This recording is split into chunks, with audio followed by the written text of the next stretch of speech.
Valentina, a true story. This story is true. Every detail comes from an email sent by a girl in Mexico, someone who currently lives in the very house where her cousin hanged herself 2 years ago. But this is not a story about a ghost. This is a story about the thing that made her cousin take her own life. And that thing is still there. If you are watching this alone in the dark, I suggest you turn on the lights, because by the time this story ends, you will not want to look into the shadows anymore. I received the call at 11:47 at night. My grandfather's number lit up my phone screen, and the moment I heard his voice trembling on the other end, I knew something terrible had happened. He could barely get the words out. "Valentina," he said, "your cousin. She hanged herself." Those words did not make sense to me. Not then. Not for a long time afterward. Valentina was the girl who had everything. The girl everyone wanted to be. The girl whose life seemed so perfect that the rest of us could only watch from the edges and wonder what it felt like to be her. Death does not knock on the door. It is already inside the house before you realize it. My grandfather used to say that whenever someone in the family faced misfortune. I never understood what he meant until that night. But what I am about to tell you is not just about her death. It is about what happened after my family moved into the house where she died, and how I discovered that Valentina did not kill herself because she was sad. She killed herself because she was afraid, and the thing that terrified her is still waiting in those walls. My name is Sophia. I was 15 years old when Valentina died, and I need you to understand something about me before I continue. I was never the girl that people noticed. In a room full of voices, I was the silence in the corner. I had one real friend, Andrea, and even she was about to leave me because my parents decided I should transfer to a private school across the city, the school where Valentina had studied since elementary. I spent most of my time reading books alone in my room because making friends felt like speaking a language I had never learned. My parents worked constantly. My mother believed in science and logic and dismissed anything she could not explain with facts. My father was quieter, more willing to accept that some things existed beyond our understanding, but he never spoke about it openly. We were not poor, but we were not wealthy either. We lived in a small house on the outskirts of the city, far from the gated communities where families like Valentina's resided. I tell you this because it matters. I was isolated. I was vulnerable. And I had no one to turn to when the things in that house began to reveal themselves. Valentina was the eldest daughter of my uncle Roberto and my aunt Elena, who was my father's sister. In our family, everyone agreed that Valentina had been blessed with everything a girl could dream of. At 14 years old, she attended the most prestigious private school in the city and consistently ranked at the top of her class. Her circle of friends consisted of the most beautiful and popular girls in school. While puberty turned most of us into awkward creatures battling acne and self-consciousness, Valentina only grew more radiant. She was tall and graceful, with honey blonde hair inherited from our Spanish grandmother and warm brown eyes that always seemed to be smiling. Uncle Roberto's family was the wealthiest among our relatives. They lived in a 2-story mansion in an exclusive gated community complete with a private swimming pool and a garden that my Aunt Elena had cultivated with extraordinary care. Every flower was perfectly trimmed, every path lined with stones she had selected herself. Valentina and I were never close because we were so different. She was the sun at the center of every party, and I was the shadow hiding behind the furniture. But whenever we met at family gatherings, she was always kind to me. We would exchange a few words, share a laugh, and then drift back to our separate worlds. From my perspective, Valentina had everything she needed to be happy. That is why I could not comprehend the news when it came. The last time I saw her was at a family dinner about 2 weeks before she died. That evening, for the first time, I noticed something different about her. She sat alone in a corner, staring at her phone instead of mingling with everyone like she usually did. When I asked if she was okay, she just smiled and said she was tired. I believed her. Anyone could feel tired sometimes. Now I wish I'd asked more questions. March 15th, Friday, 8:07 in the evening. That is the exact moment when Camila Valentina's 8-year-old sister walked into their house after swimming practice and found her sister hanging from the second-floor banister. I learned the details later, pieced together from whispered conversations between adults who thought I was not listening. That evening, Valentina was home alone, supposedly getting ready for a friend's birthday party. Uncle Roberto and Aunt Elena had gone out to dinner with friends. Camila was still at her swimming lesson and would be dropped off afterward by another parent. Around 8 o'clock, Camila was left at the front gate as usual. She opened the door and stepped inside. The house was too quiet. No music playing from Valentina's room, no sound of the hairdryer, no television murmuring in the background. Just silence. And then Camila looked up. Her sister was hanging directly above the entryway, suspended from the banister of their parents' bedroom on the second floor. A thick rope was wrapped around her neck. She was still wearing her school uniform as if she had not even started getting ready for the party. I cannot imagine what Camila experienced in those moments. An 8-year-old child walking into her home and seeing her sister's body dangling in front of her. Camila ran to the neighbors screaming and crying so hard that no coherent words came out. They called the police and the ambulance. But it was too late. Valentina had been dead for at least an hour. There was no suicide note, no warning signs that anyone had recognized, just a sudden departure without explanation. The rope she used was the heavy-duty kind meant for securing furniture during moves.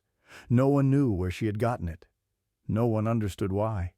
The funeral took place under a sky heavy with clouds that refused to release their rain. I remember standing beside the closed casket because the family decided not to open it due to the severity of the marks on Valentina's neck, and feeling completely hollow. My mother cried quietly beside me. My father stood rigid, his jaw clenched so tight I thought his teeth might crack.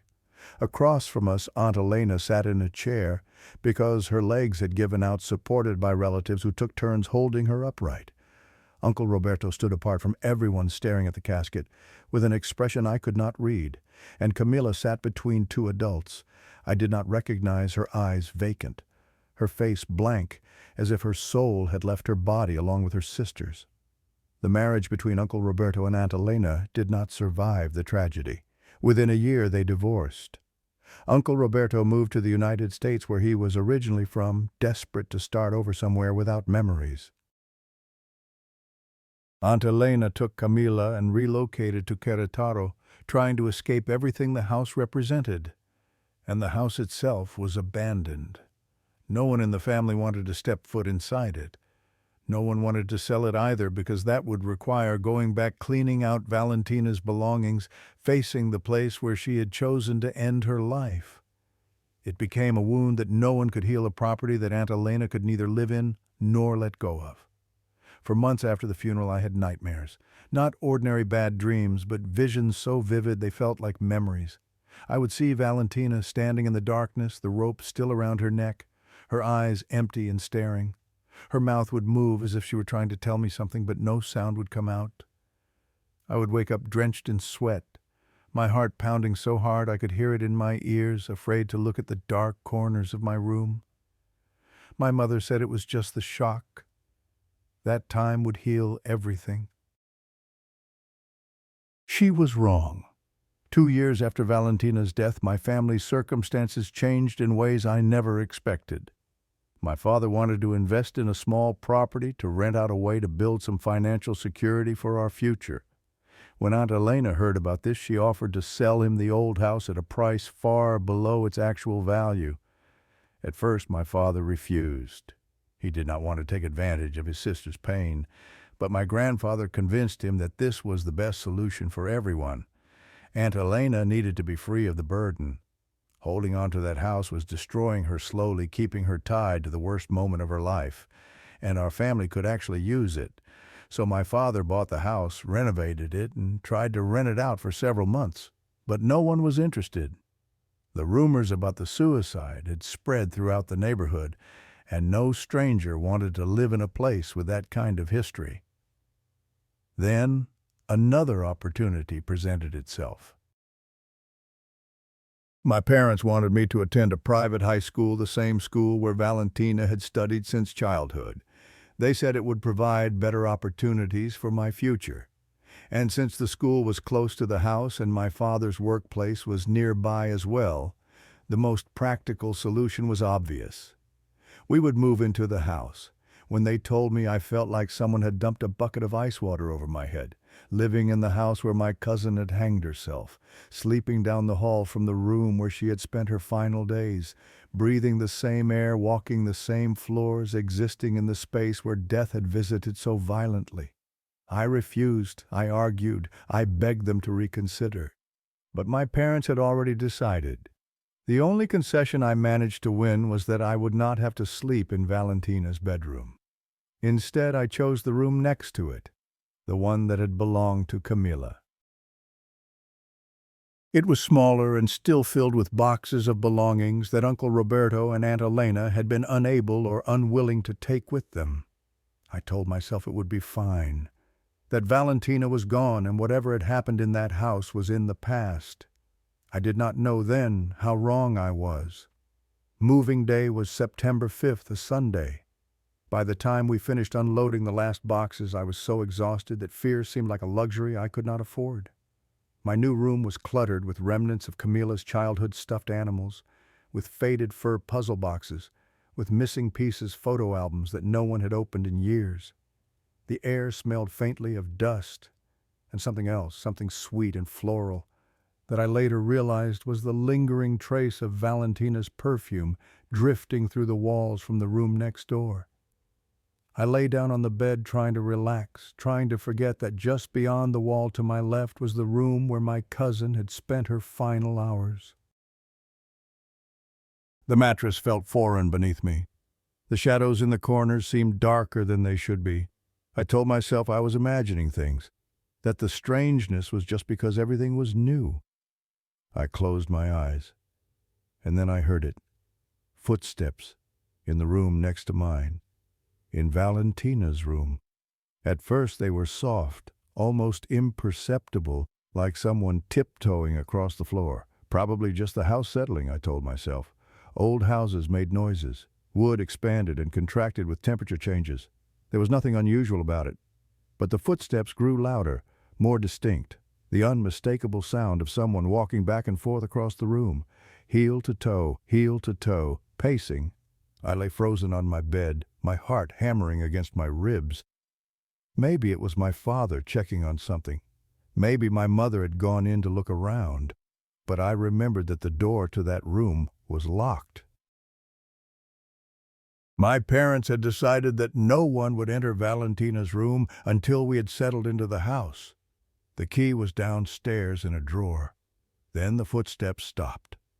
I heard the creak of a door opening, the unmistakable sound of hinges that had not been oiled in years.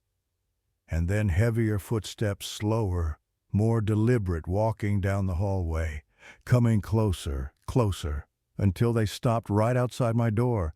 Through the gap beneath the door I could see a shadow. Someone was standing there, in the darkness of the hallway, just on the other side of the thin wooden barrier that separated me from whatever was out there.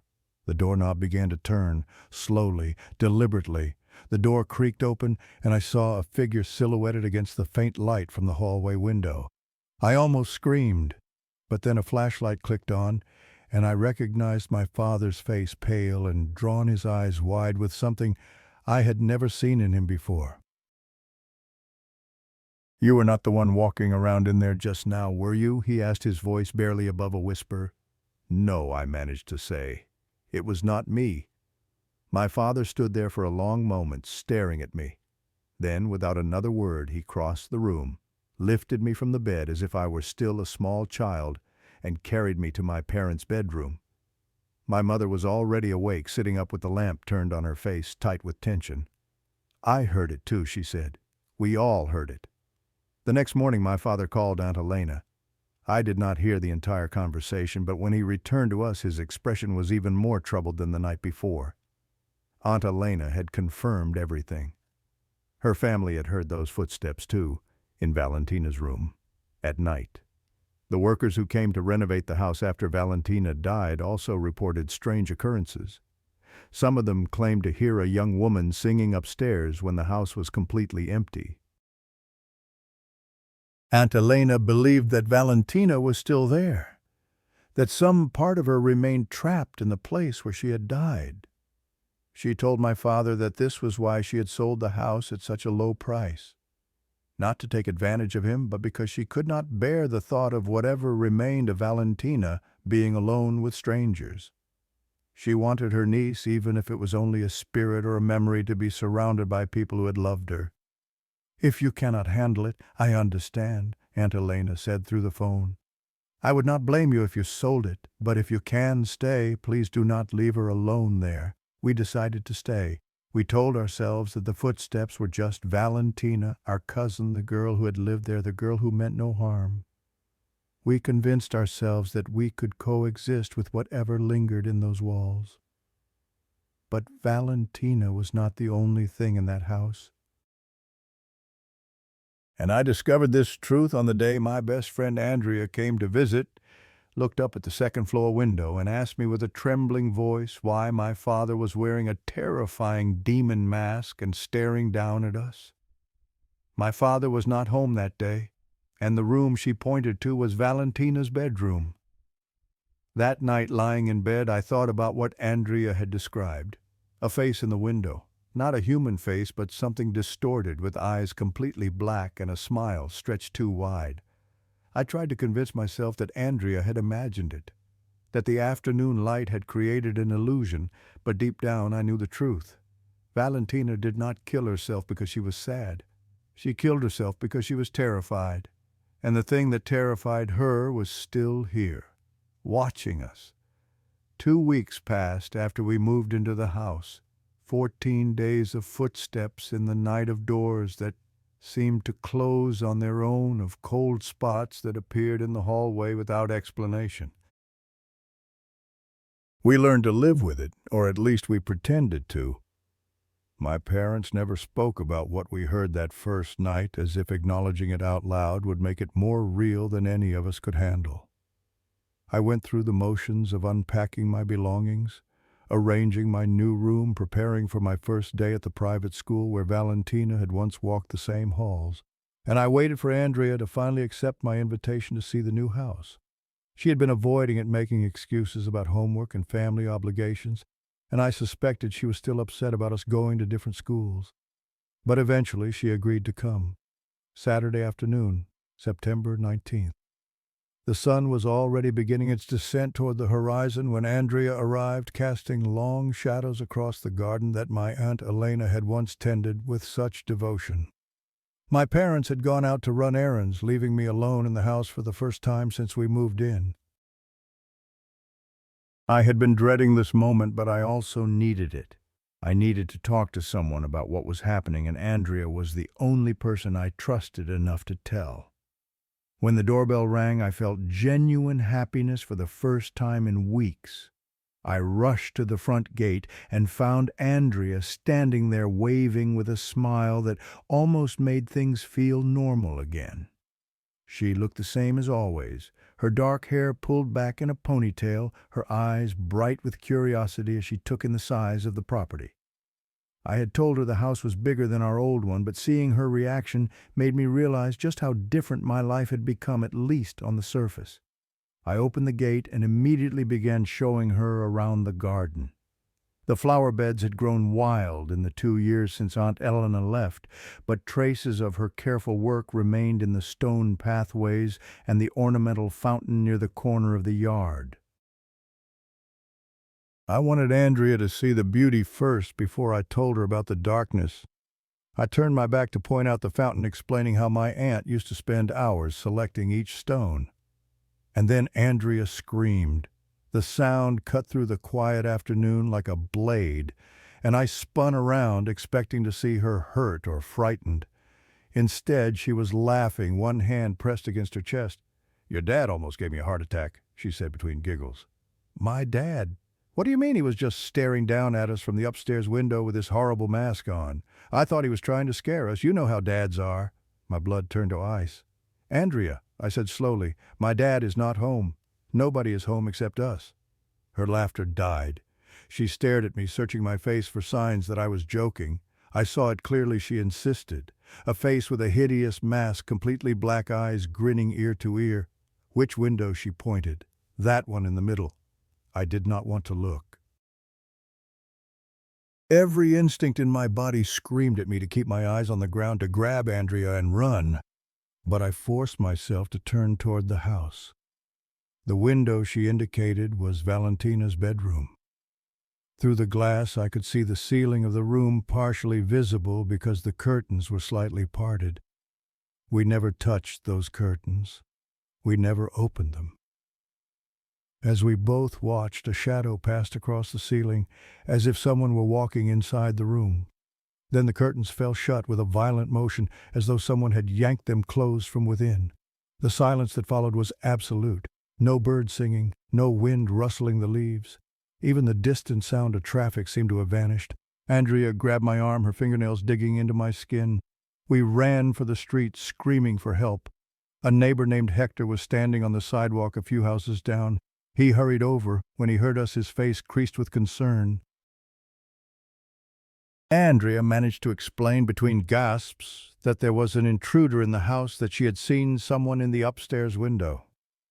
Hector called another neighbor who was just arriving home, a younger man who retrieved a tire iron from his car, and the two of them entered the house to search. I stayed outside, unable to make my legs carry me back through that door. I knew they would not find anyone, and I was right. After what felt like an eternity, Hector and the other man emerged. They had gone through every room, including Valentina's bedroom, which they had to force open because it was locked from the inside, with no key in the door. There was no intruder, no sign of forced entry, nothing out of place except the curtains, which were now fully closed despite no one touching them. But I saw their faces when they came out. The younger man was pale, his eyes darting back toward the house as if he expected something to emerge at any moment. Hector was calmer, but there was a weight in his expression that told me he understood more than he was saying. He pulled me aside while Andrea sat on the curb, still shaking. "You know what room that was?" he said quietly. It was not a question. I nodded. "I have lived in this neighborhood since before what happened to that girl. I know some things that others do not. If your family needs help, I know someone who might be able to provide it." He pressed a small piece of paper into my hand, a phone number scrawled in faded ink. Then he walked away without another word. My mother came home shortly after. Andrea's parents arrived to pick her up, and she left without saying much, her earlier excitement replaced by something hollow. When my mother and I were finally alone, I told her everything. And for the first time, she did not try to explain it away with logic. My mother hired a housekeeper named Doña Carmen about a week after we moved in. She was a woman in her mid-50s, small but energetic, with gray-streaked hair and hands that had clearly spent decades working. She came to help with cleaning and cooking 2 or 3 times a week, and at first everything seemed fine.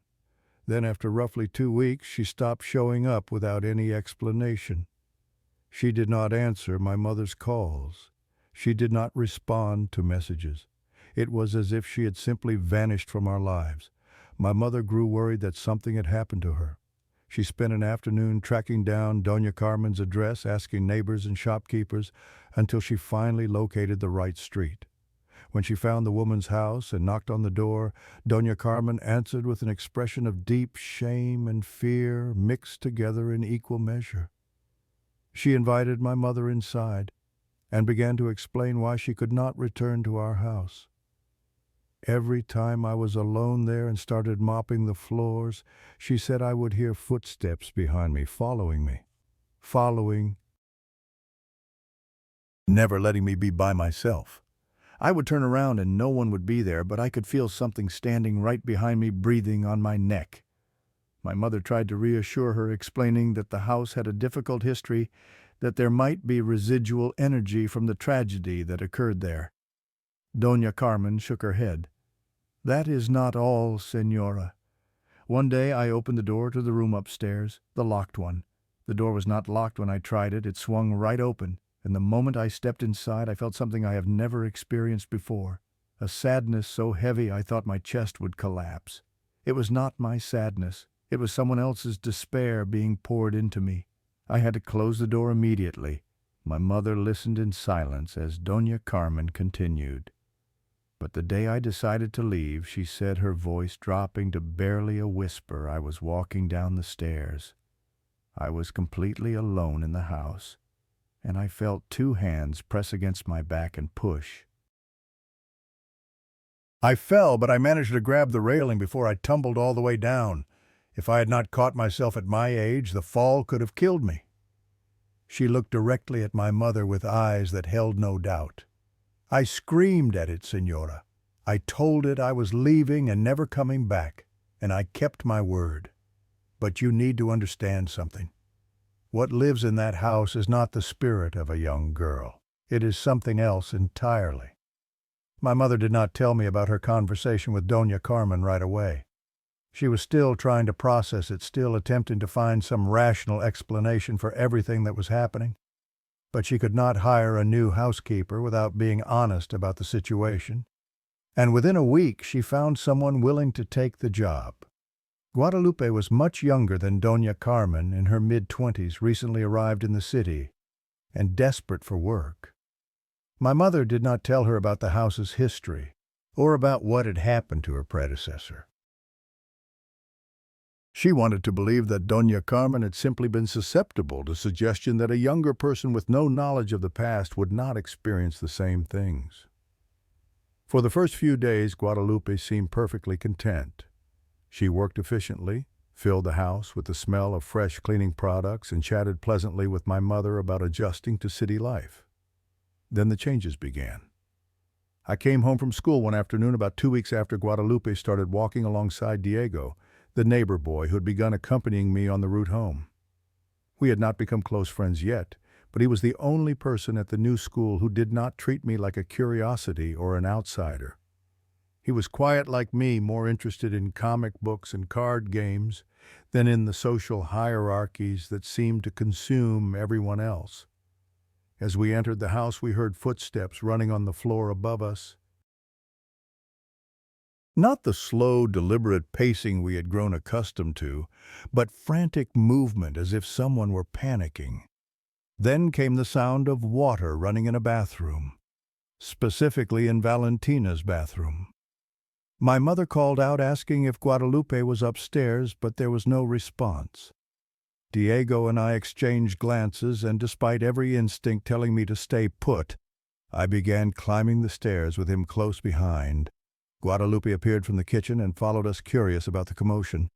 The door to Valentina's room was open. That alone was wrong. My parents always kept it locked now, ever since the incident with Andrea. The smell hit us before we even crossed the threshold. A thick, rotting stench that seemed to coat the inside of my nostrils and cling to the back of my throat. Guadalupe covered her nose and mouth with her hand. We followed the smell to the bathroom where the sink faucet was running at full blast. And in the basin of the sink, illuminated by the harsh fluorescent light, was a massive tangle of hair. Blonde hair, the exact shade of Valentina's, matted together in a clump the size of a grapefruit and soaked in something dark and viscous. Blood.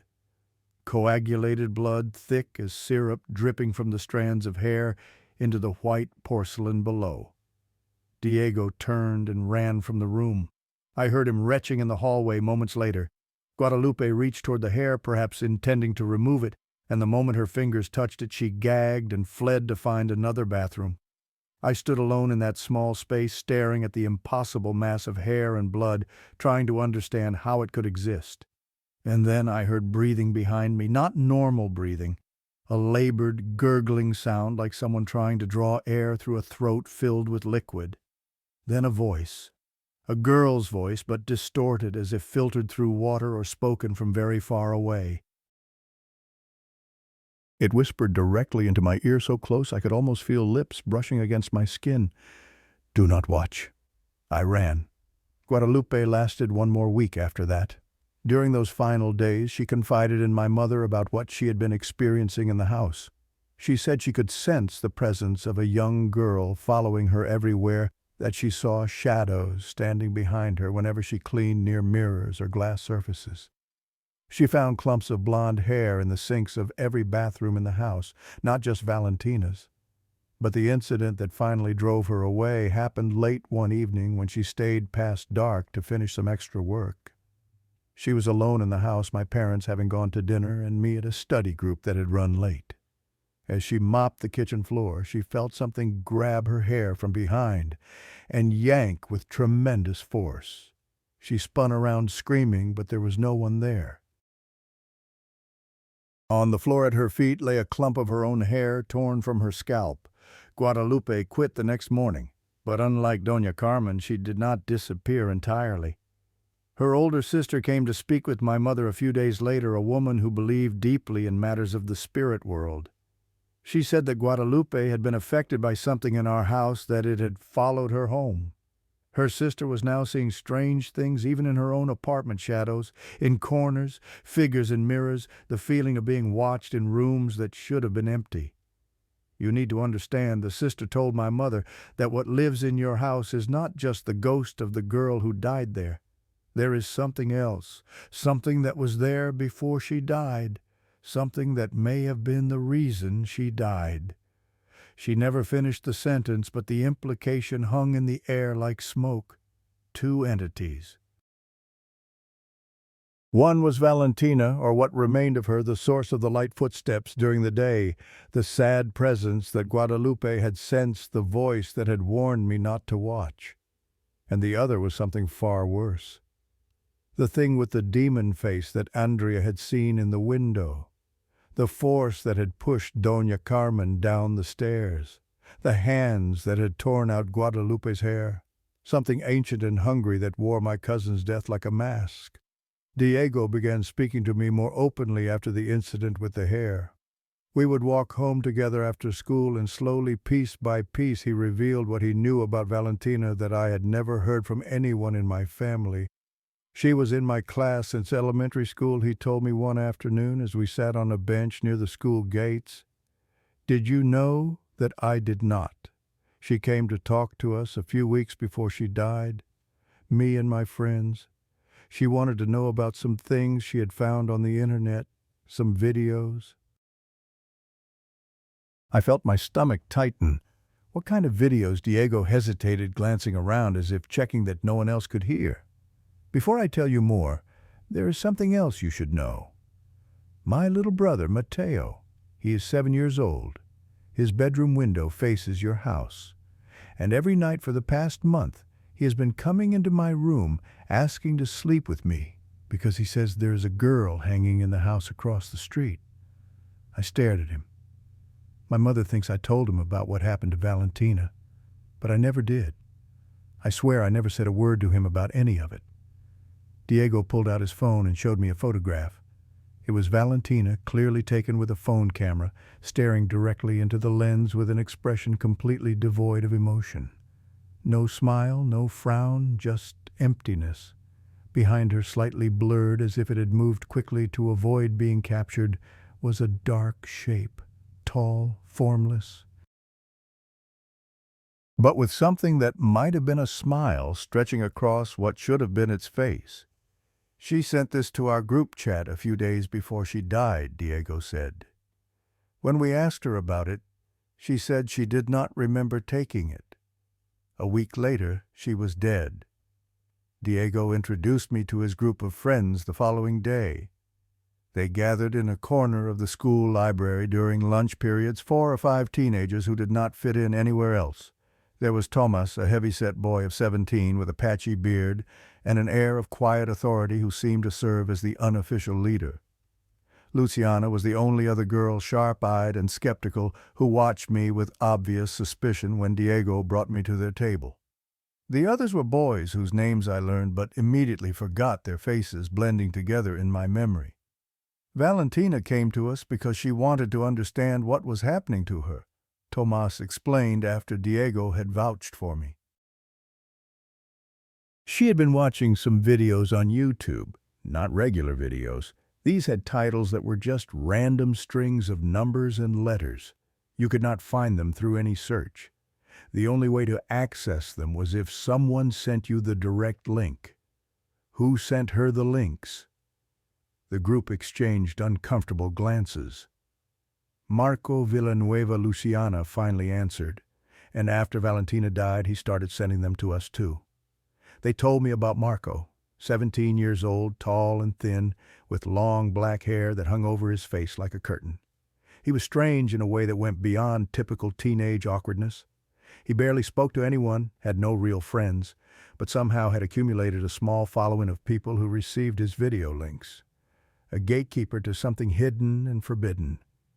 I asked if any of them had watched the videos. Diego nodded slowly. I watched about half of one before I had to stop. It was not that there was anything obviously scary.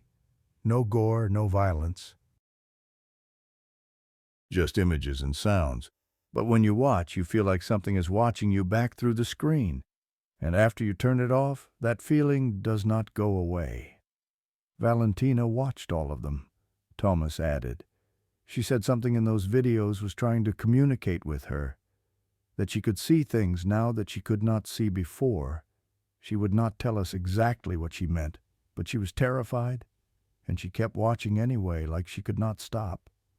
A girl named Eli approached me in the hallway a few days later. She was one of the popular girls, the kind who had been part of Valentina's inner circle before everything fell apart. Beautiful in the effortless way that made other girls feel inadequate, with perfectly styled hair and clothes that probably cost more than my entire wardrobe. But there was something hollow in her eyes, a haunted quality that did not match her polished exterior. "I know you have been asking questions about Valentina," she said, pulling me into an empty bathroom and locking the door behind us. "Those nerds you have been talking to, they do not know everything. But I do." She told me about the last week of Valentina's life from a perspective I had not heard before. The week before she died, Valentina called me at 3 in the morning, Eli said. She was crying so hard I could barely understand her. She kept saying there was something in her house, that it stood in the corner of her room every night and watched her sleep, that she could not make it go away no matter what she tried. I asked if she had believed her. I thought she was losing her mind, Eli admitted. I told her she needed to see a doctor. She screamed at me, said no one would believe her, that the thing would come for me too if I was not careful. I stopped talking to her after that, and a week later she was dead. Eli's voice cracked. "And you know what the funny thing is? Ever since her funeral, I've been seeing something in the corner of my room too. My phone began malfunctioning around the same time. The battery would drain from full to empty in a matter of hours, even when I was not using it. Applications would crash without warning. Sometimes the screen would flicker and display static for a few seconds before returning to normal. And occasionally, without any input from me, the camera would activate on its own, switching to the front-facing lens as if something wanted to see my face. Text messages I tried to send would fail to deliver, especially when I was trying to reach Andrea or Diego. It was as if something was deliberately cutting me off from the outside world, isolating me within the walls of that house. The lights began acting strangely, too. The fixture in Valentina's room would sometimes turn on by itself, visible as a glow beneath the door, even though the switch on the wall remained in the off position. And whenever I walked past that room at night, the hallway lights would flicker, dimming and brightening, in a rhythm that almost felt like breathing. Marco Villanueva came to find me on a Wednesday night, exactly 1 month after we moved into the house. I was in my room doing homework, trying to focus on algebra problems, while my mind kept drifting to everything I had learned over the past few weeks. A scratching sound at my window pulled me from my thoughts. I looked out and saw a figure standing in the garden below, staring up at me. Even in the darkness, I recognized the silhouette. Tall and thin, long hair hanging past his shoulders, standing perfectly still, as if he had been waiting there for hours. I opened my window. "What do you want?" I called down, my voice steadier than I felt. Marco did not answer immediately. When he finally spoke, his tone was flat, emotionless, like someone reading from a script they had memorized long ago. "You have been asking questions you should not. I need to know what happened to Valentina. She saw. Now she cannot stop seeing, even after death. What does that mean?" He looked up at the window beside mine. "Valentina's window. Can you see it? It is watching you right now." I did not want to turn my head. Every fiber of my being screamed at me to keep my eyes on Marco, to not look at whatever he was indicating. But my body betrayed me. I turned. The curtains of Valentina's room had parted slightly, leaving a gap of perhaps 2 inches, and through that gap I saw a face, white as bone. Eyes that were entirely black, no iris, no white, just 2 pits of absolute darkness.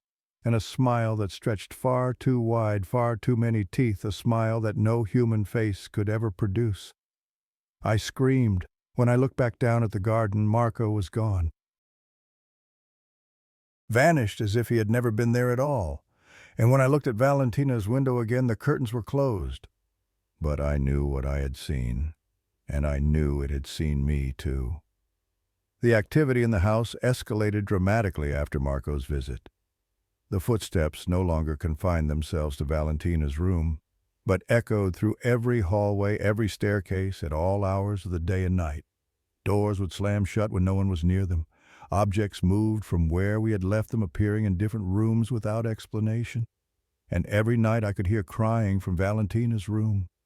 Not the crying of a living person, but something more distant, more hollow, like grief echoing from the bottom of a well. Diego sent me updates about his brother Mateo. The little boy was getting worse. He refused to sleep in his own room now, insisting that the sad girl in the window was no longer just looking. She was calling his name.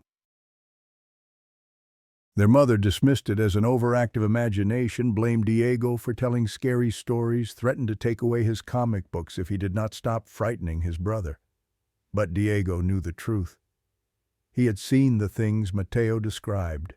He had felt the same cold dread that now permeated every moment of my existence. Then at 2 a.m. on a night I will never forget, my phone buzzed with a message from Diego. "There is something at your house. I can see it from Mateo's window." Another message followed seconds later. "It is not Valentina." Then another. "It is smiling. It is looking straight at my room. It knows I can see it." I did not sleep that night. None of us did. And 2 weeks later, Mateo was dead. He was 7 years old.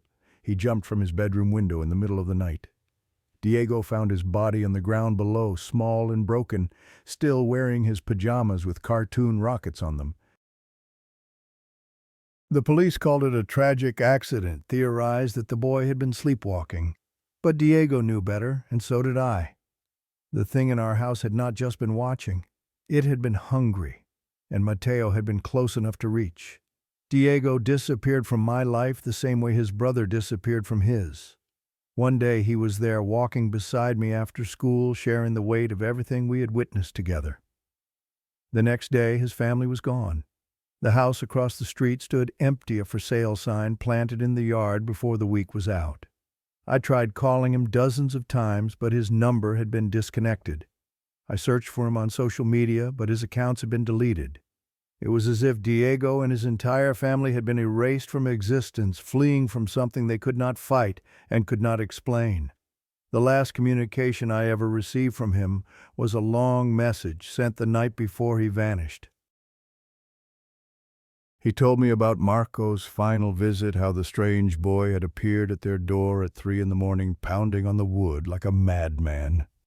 When Diego answered, Marco had shoved a piece of paper into his hands, a list of links, scrawled in hasty handwriting, the letters and numbers barely legible. You will understand. Marco kept repeating, his eyes wild and unfocused. You will understand now. Then he ran off into the darkness before Diego could respond. But the part of Diego's message that haunted me most was what came next. He wrote that as Marco fled down the street, Diego had looked toward my house and seen something that made his blood freeze. Through the gaps in the trees, partially obscured by branches and leaves, he could see Valentina hanging from the second-floor balcony. Exactly where she had died, exactly as Camilla had found her 2 years ago. The rope around her neck, her body swaying slightly in the windless night, her eyes open and staring directly at him.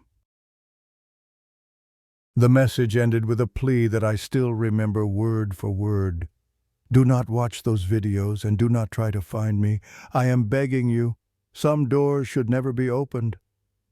The police searched for Marco Villanueva after Mateo's death, not because they connected him to what happened, but because Diego's parents had mentioned the strange boy who visited their house in the middle of the night, and investigators wanted to question anyone who might have information.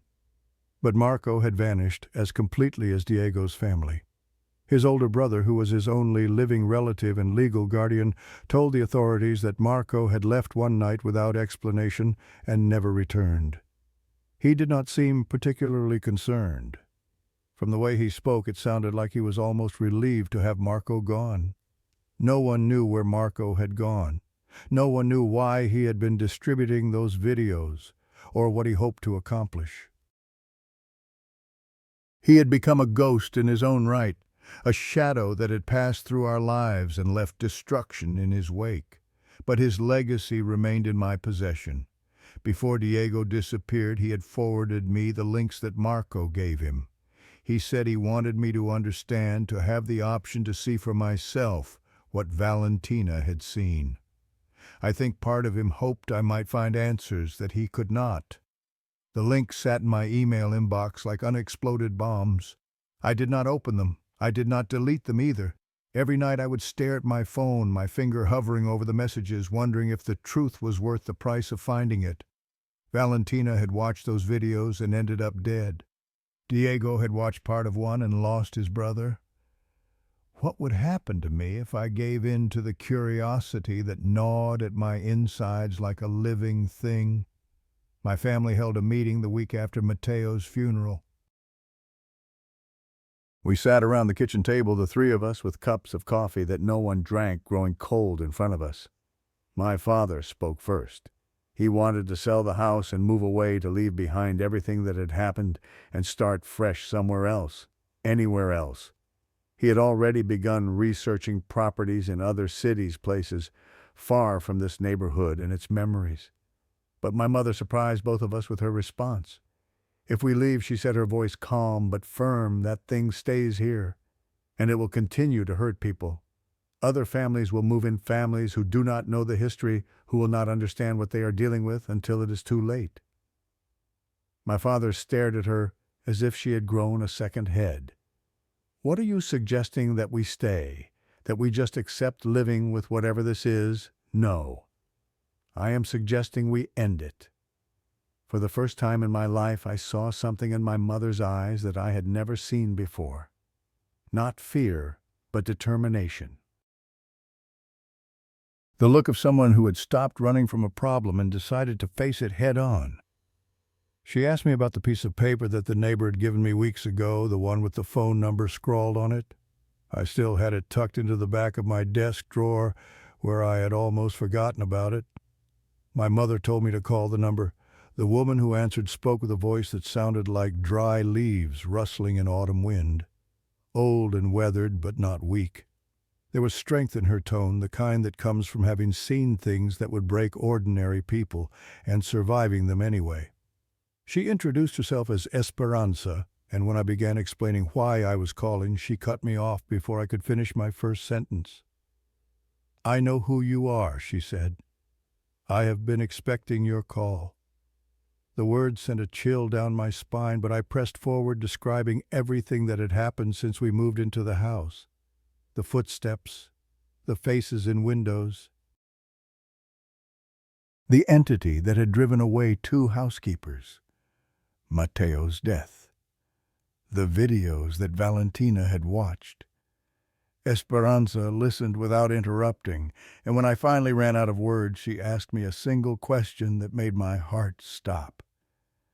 "The girl who died," she said, "before her death, did she watch something on the computer, videos with titles made of random numbers and letters? I could barely form the word. Yes.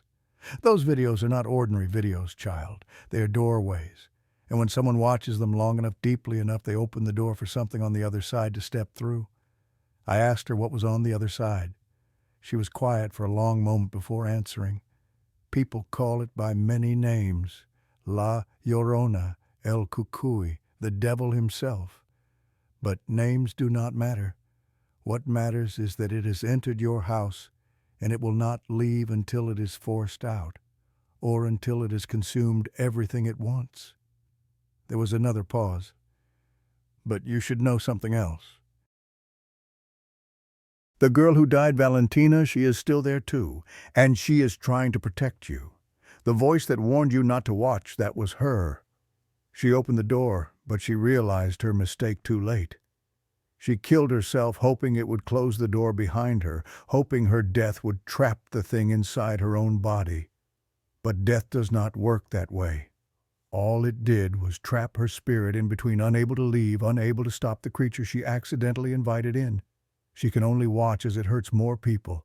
She can only warn them and hope they listen.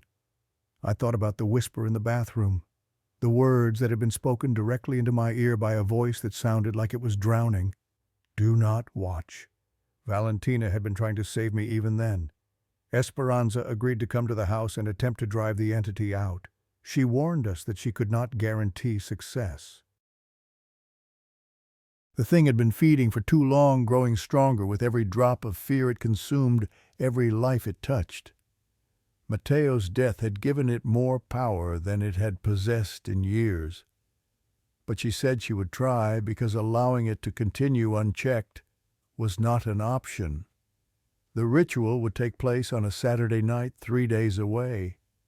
In the meantime, she instructed us to avoid the second floor as much as possible, to never enter Valentina's room under any circumstances, and to keep lights on throughout the house at all times. Darkness was where the creature thrived. Light would not stop it, but it would slow it down. Those 3 days passed like months. Every creak of the floorboards made me jump. Every shadow in my peripheral vision sent my heart racing. The footsteps upstairs grew louder each night, as if whatever dwelled there knew we were planning something and wanted to remind us of its presence. Doors that we closed would be open when we returned. Objects vanished from tables and reappeared in different rooms. And every night I heard the crying from Valentina's room, a sound so filled with despair that it made my chest ache. The night before Esperanza was scheduled to arrive, I could not sleep. I lay in bed, staring at the ceiling, listening to the sounds of the house settling around me, wondering if those sounds were natural or something else entirely. My phone sat on the nightstand beside me, its screen dark, but I knew what was waiting inside it. The links that Diego had sent, the doorways that had destroyed my cousin's life and set all of this into motion. I told myself I would not look. I had promised my mother. I had promised myself. But the curiosity was like a physical hunger gnawing at my stomach, whispering in my ear. What if understanding the videos was the key to stopping all of this? What if Esperanza's ritual failed because we did not know enough about what we were fighting? What if the only way to close the door was to first see what had come through it? I picked up my phone. My fingers moved across the screen almost of their own accord. Email app. Diego's message. The link sitting there blue and underlined, waiting to be clicked. I selected the first one. The screen began to load, and then the phone died. The screen went black without warning, even though the battery had been at 60% moments before. I pressed the power button. Nothing happened. I plugged in the charger and tried again. Still nothing. The phone was completely unresponsive, as dead as if it had been dropped in water. I sat there in the darkness, my heart pounding, wondering if this was a malfunction or something more. Then the screen flickered back to life on its own. But it was not showing my home screen or the email app or the video I had tried to load. It was showing the front-facing camera. And in the camera's view, I could see myself sitting on the bed, the dim light from the window illuminating my face. I could also see something standing behind me. Not the demon-faced entity I had glimpsed in Valentina's window. This was different. This was a girl, young, maybe 14, with honey blonde hair that hung limp and wet around her face. Her skin was pale, almost gray. Her eyes were filled with tears, and around her neck, visible even in the low resolution of the phone camera, were dark bruises in the shape of a rope. Her lips moved, forming words that I could not hear through the speaker but could read clearly on the screen. Do not. I dropped the phone. When I picked it up again, the screen showed only my own face alone in the room. But when I checked my email, the links were gone. Every single one of them deleted from my inbox as if they had never existed. Valentina had saved me. Even in death, even trapped between worlds, she had reached out to stop me from making the same mistake she had made. I did not sleep that night. I sat awake until dawn, watching the light slowly creep across my walls, thinking about what I had seen. Valentina was not the enemy. She never had been. She was as much a victim as Mateo, as Doña Carmen, who had been pushed down the stairs, as Guadalupe, who had been terrorized until she fled. My cousin had stumbled onto something she did not understand, watched videos that opened doors to places that should remain sealed, and paid for her curiosity with her life. But even in death, she had not stopped fighting. She was still here, still trying to protect the people who lived in her house, still warning them away from the same trap that had ensnared her. The entity that tormented us was something else entirely. Something that had used Valentina as a doorway into our world and now refused to leave. Something that fed on fear and grief and death, growing stronger with each victim it claimed. And tonight Esperanza would try to send it back to wherever it had come from. I did not know if the ritual would work. I did not know if anything could truly stop a creature that had already taken so much. But I knew that I could not sit by and do nothing while others fought the battle for me. If Valentina was still trying to help from beyond the grave, then I would find a way to help her too. Saturday arrived with gray skies and a chill in the air that seemed to seep through the walls of the house. Esperanza came in the late afternoon carrying a worn leather bag filled with dried herbs, candles, bottles of water that she said had been blessed by a priest in her village, and other items I did not recognize.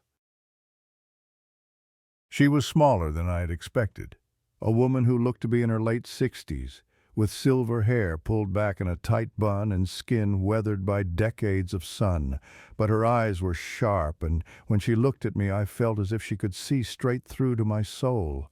She walked through every room of the house, touching the walls, pausing in doorways occasionally, closing her eyes and murmuring words in a language I did not understand.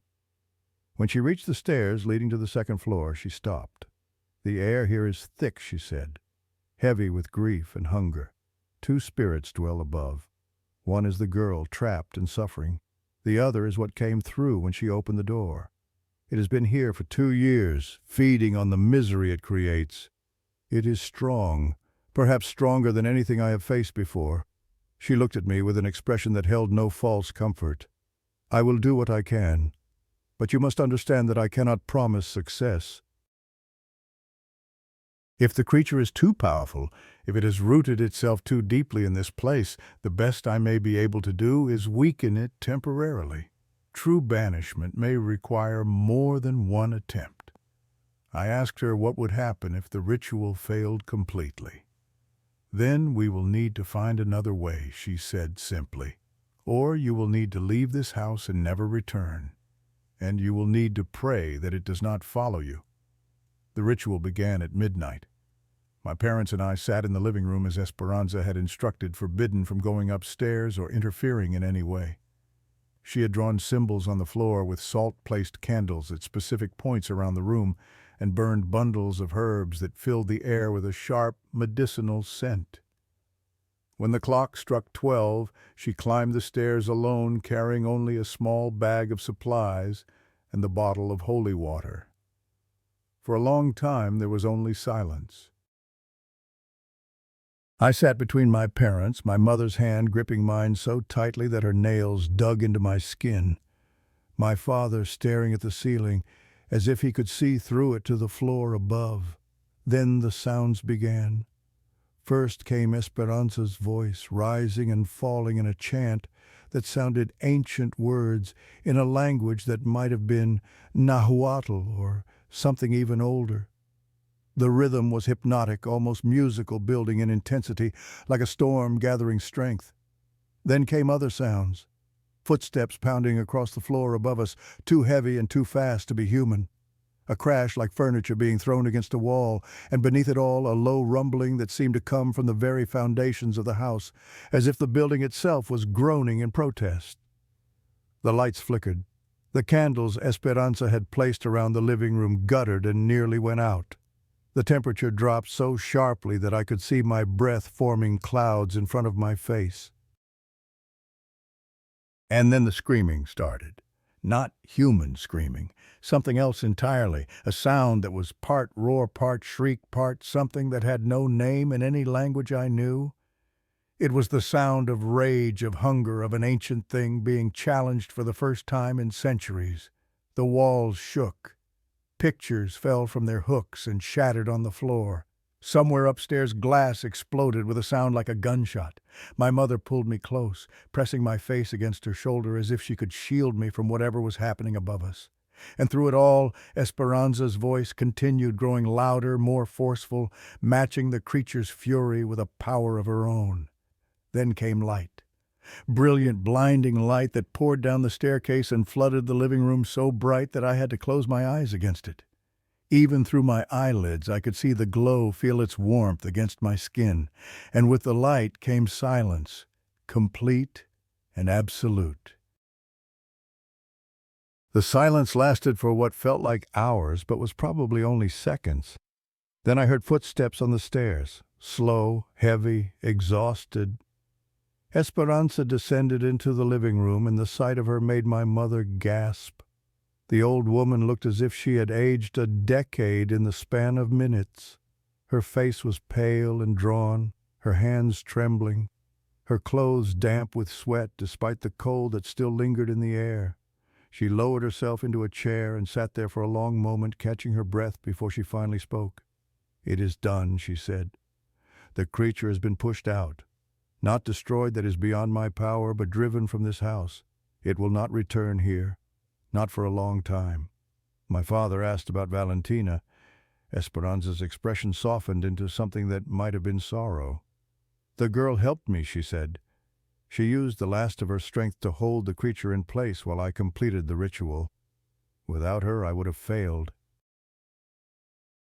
"And Valentina herself," I had to ask. "Is she still here?" Esperanza shook her head slowly. She was able to let go. Finally. After 2 years of being trapped, she found peace.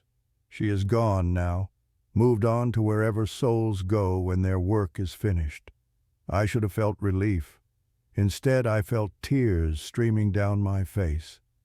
Valentina had sacrificed herself twice. Once, when she took her own life trying to stop the thing she had accidentally unleashed. And again tonight, using everything she had left to help a stranger banish the demon that had tormented her family. I never got to thank her. I never got to tell her that I understood. Esperanza stayed until dawn, too exhausted to make the journey home. She slept in our guest room while my family sat together in the living room, none of us willing to go upstairs, yet all of us processing what had happened.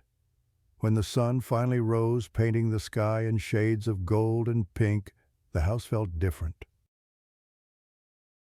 Lighter somehow, as if a weight had been lifted from its walls. The air no longer carried that faint chill that had followed us from room to room. The shadows in the corners seemed less deep, less menacing. For the first time since we had moved in, the house felt like a home instead of a prison. Esperanza joined us for breakfast, though she ate little. Before she left, she pulled me aside for a private conversation. "The creature has been banished from this place," she said, "but you must understand something. The doorway it came through, those videos, they still exist. Somewhere out there, people are still watching them, still opening doors to things they do not understand. And the boy who spread the Marco, he is still out there too." She pressed a small medallion into my hand, a silver disc with symbols etched into its surface. "Keep this with you. It will not protect you completely, but it will help. And remember what your cousin tried to tell you."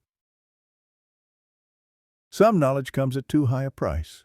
Some doors should remain closed no matter how much we want to see what lies beyond them.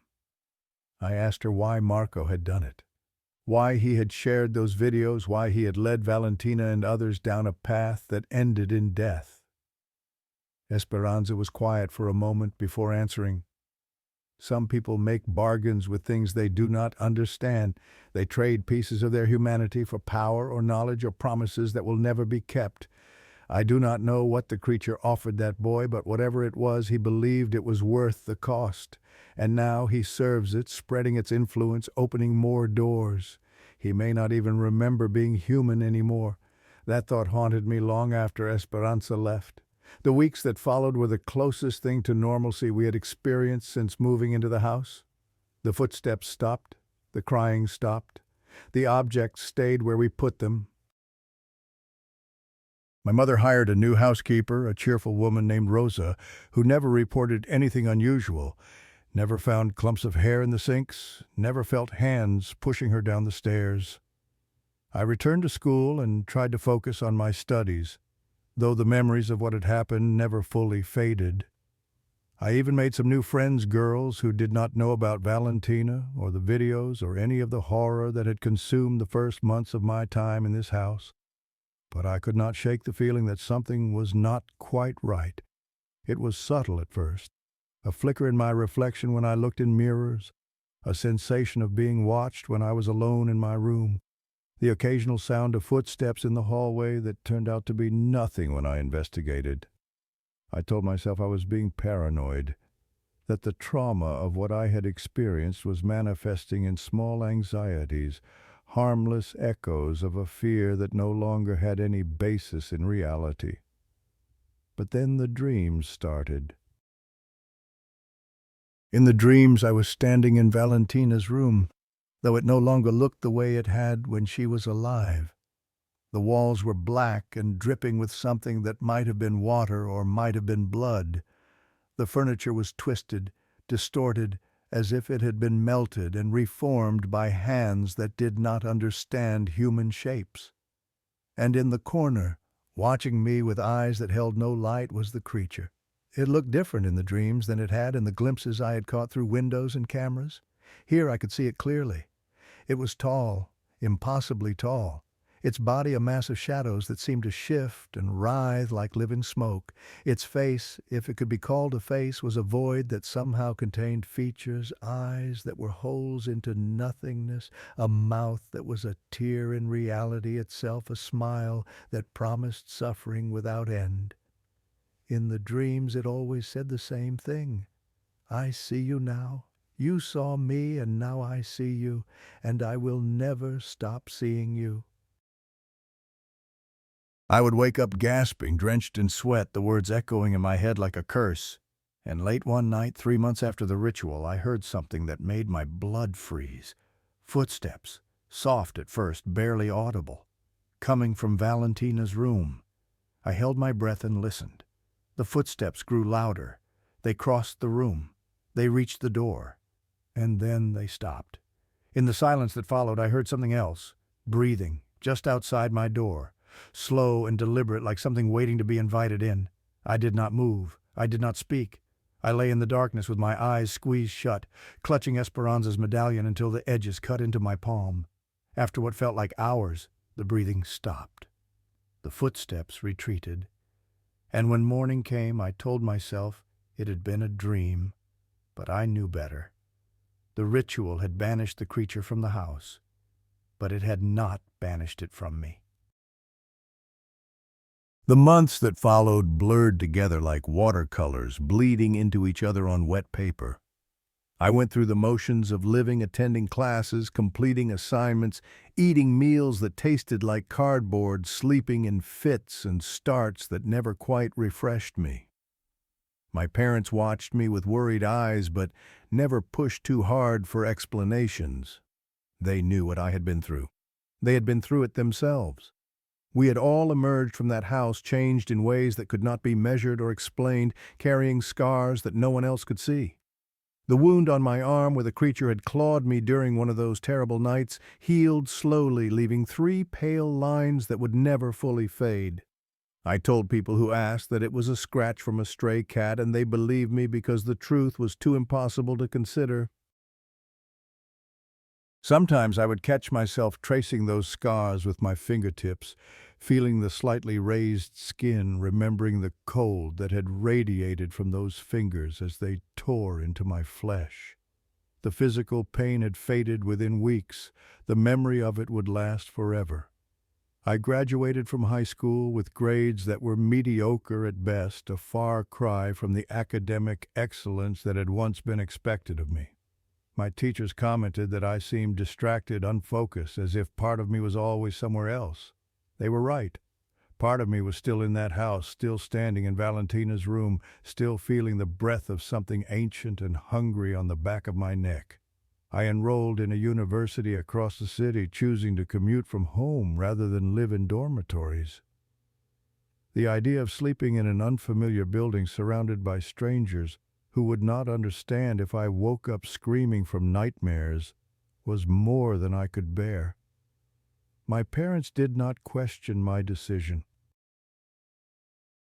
I think they were relieved to keep me close where they could watch over me, where they could pretend that proximity meant safety. The footsteps in our house never returned. The crying from Valentina's room had stopped the night Esperanza performed her ritual. By all measurable standards, our home was normal now, just another house on a quiet street in a city that had never known how close it came to something terrible. But I could not shake the feeling that I was being watched. Not constantly, not every moment, but in flashes, in the corner of my eye, in the reflection of windows I passed on the street, in the dark spaces between streetlights when I walked home after evening classes. The creature had been banished from our house, but Esperanza had warned me that it still had a connection to me. I had looked at it, and it had looked back. That thread between us would never be completely severed. Halloween arrived that year with its parade of costumes and carved pumpkins and children running through the streets in search of candy. A boy from my university, someone I had been talking to in the tentative way of people who might become more than friends, came to pick me up for a party. He waited in the front yard while I gathered my things, and when I finally came outside, he was staring up at the second floor of my house with a strange expression. "That is a really impressive decoration," he said, pointing toward the balcony. "The hanging girl looks incredibly realistic. How did you even set that up?" I felt the world tilt beneath my feet. "What hanging girl?" He looked at me like I was joking. "The one right there above the front door. The dummy with the rope around her neck. I could see from here that someone even put makeup on it to make the face look dead. Must have taken hours." I did not look up. I could not make myself look up. I knew that we had not decorated for Halloween. We never did. And whatever he was seeing in that spot in the exact place where Valentina had hanged herself 4 years ago was not something we had put there. I told him I was feeling sick and sent him away with apologies. Then I went back inside and sat in the living room with every light blazing until my parents came home. When I finally went to bed that night, I found something on my pillow that should not have existed. A length of rope, thick and heavy, the kind used for moving furniture. The kind that had ended my cousin's life. If you are listening to this story, there is something I need you to understand. Those videos still exist, somewhere on the internet, buried in the depths of platforms that do not monitor their content closely enough.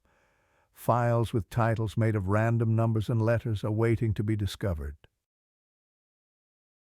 Marco Villanueva is still out there, still sharing links with curious strangers, still serving the thing that promised him something he wanted badly enough to sell his soul. And the creature itself is still hungry, still watching, still searching for new doors to walk through. Valentina tried to warn me before it was too late. Do not watch. Those were her words, whispered from beyond the grave by a girl who had learned the cost of curiosity in the worst possible way. I was lucky enough to listen, but not everyone will be. If someone sends you a link to a video you have never heard of with a title that makes no sense, uploaded by an account with no other content, I am begging you to delete it without clicking. Do not let curiosity pull you toward the edge. Do not look into the abyss hoping to understand what lives there, because once you see it, it will see you, and it will never stop seeing you. I'm writing this at 2:47 in the morning. The same hour when I first entered Valentina's room. Outside my window I can see the house across the street, the one where Diego used to live where Mateo died. A new family moved in last month. They have a little girl, maybe 6 or 7, with pigtails and a bright smile. Yesterday I saw her standing at her bedroom window, the one that faces my house. She was not smiling anymore. She was staring at something with an expression of pure terror. And when I followed her gaze, I saw what she was looking at. A figure in the window of Valentina's old room, tall, dark, with a smile that stretched too wide and eyes that held no light at all. It raised one hand slowly, deliberately, and waved. Not at the little girl, at me. The door is still open. Somewhere in this city, in this world, more are opening every day. And until someone finds a way to close them all, the creature will keep feeding, keep growing, keep spreading its influence like a disease that cannot be cured. I clutch Esperanza's medallion every night and pray that it will be enough. But deep down I know the truth. Some doors once open can never be fully closed. And some things, once they see you, never look away. If you have ever experienced something you cannot explain, a face in a mirror that was not your own, a shadow that moved when nothing casted a presence in your room when you were supposed to be alone, leave a comment below. Tell me your story, because we are not as alone as we think. And the only way to survive what is coming is to face it together. Sweet dreams. And whatever you do, do not look in the mirror tonight. Something might be looking back.